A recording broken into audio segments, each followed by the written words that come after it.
Hey guys, it's day 5 of Sirdar's gingerbread blanket crochet along, and I'm here at a craft fair today. Let's see how much I get done. I'm working on these peppermint swirls and finishing up my jumper panels, so let's see.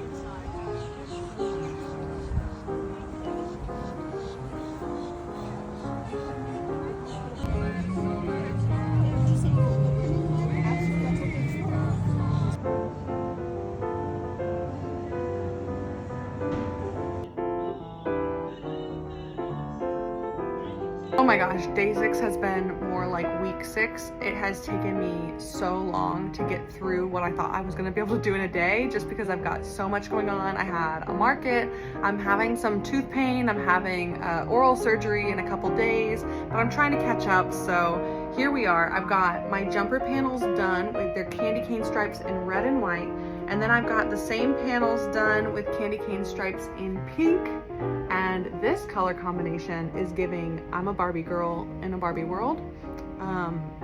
Can I make an entire blanket out of these colors? I didn't even realize how much I liked pink until I was making these rows, and I was like, something just unlocked from my childhood and I need a whole blanket in all shades of pink.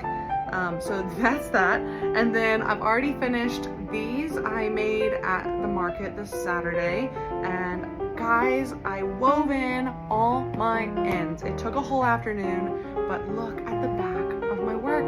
There's no loose ends.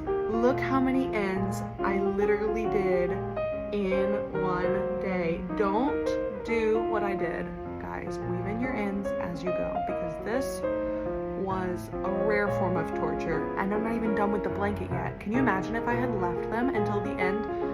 Some of you are out there doing that, living crazy. It's not like a sweater where you can tuck them in and nobody can tell. When it's a blanket, you can tell because you have the back. So now I've got some nice, neat panels. They're going to be joined soon, so I've got to finish my other two peppermint swirls. What is wrong with my brain?